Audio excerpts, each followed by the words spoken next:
व्यक्तित्व परिष्कार की अध्यात्मोपचार प्रक्रिया के अंतर्गत अगला शीर्षक है जीव कोषों के मन और मानसोपचार। ऐसा माना जाता है कि आत्मा स्वयं परिपूर्ण होने के कारण जो कुछ भी उसके संपर्क में आता है उसे भी वह परिवर्तित कर देती है।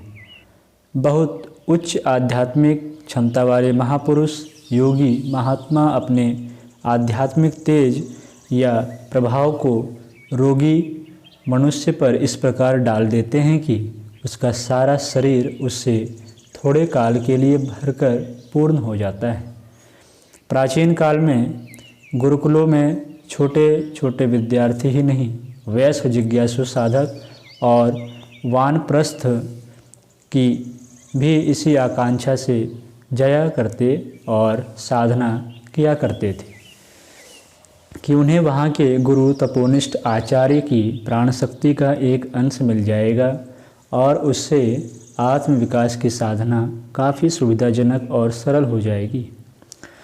कुछ लोगों को जिन्हें पात्र समझा जाता था और यह विश्वास कर लिया जाता था कि यह शिष्य मेरी प्राप्त की हुई शक्ति को अपने स्वार्थ और इंद्रिय सुखों में ही व्यय नहीं करेगा, उसे गुरुजन अपनी ओर से भी शक्ति दिया करते थे।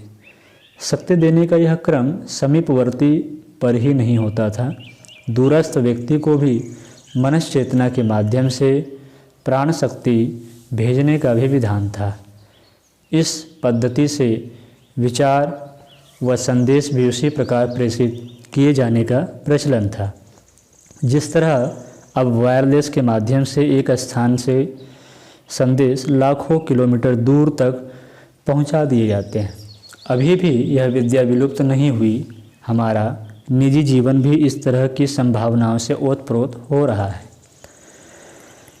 अपने प्रिय परिजनों को किन्हीं अवश्यंभावी कष्टों से बचाने में, किसी ऐसे कार्य को न करने देने में जिसमें उसकी हानि हो, हमें कई बार अपनी प्राण चेतना का विपुल भंडार व्यय करना पड़ा है। बदले में हमें कष्ट मिले हैं। चाहते तो उस प्राण शक्ति को बचाकर अपनी आयु दुगनी तिगुनी कर सकते थे, पर पूज्य गुरुदेव के विश्वास और अपनी आर्ष परंपरा को हमने निराश न होने देने का सदैव प्रयत्न किया है। आज चिकित्सा के इतने अच्छे साधन और प्रशिक्षित डॉक्टर हैं तो भी रोगी अच्छे नहीं होते। फिर किसी दवा दारू के बिना कोई रोगी कैसे अच्छा किया जा सकता है? दूरस्थ व्यक्ति पर अपने मनोबल को किस प्रकार चरितार्थ किया जा सकता है? ये बातें लोगों को अटपटी लगती है। प्रत्यक्षवादी और विज्ञान को मानने वाले पाश्चात्य परायण लोग इन बातों पर विश्वास नहीं करते। उससे ऐसी कोई हानि नहीं कि इस मान्यता का अंत ही हो जाएगा।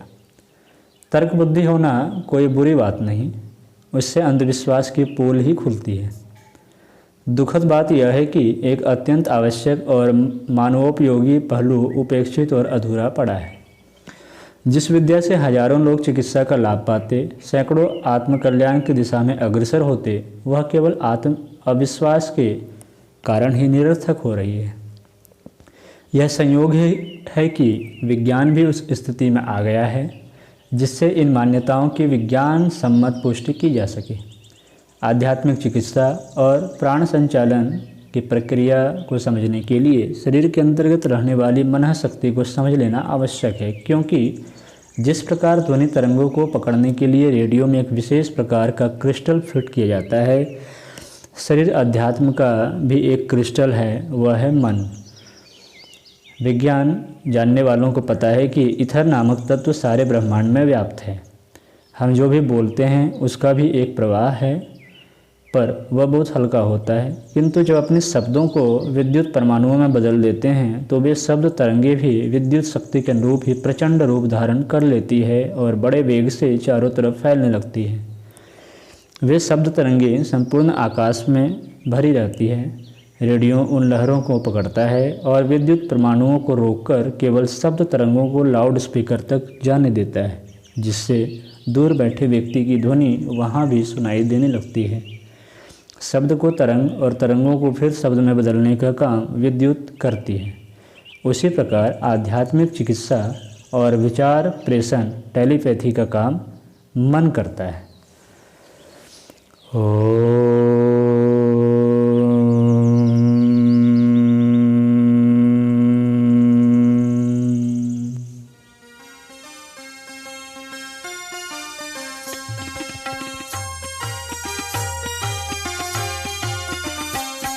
चलो गुरुदेव के सपने सजाने की शपथ ले लें। चलो गुरुदेव के सपने सजाने की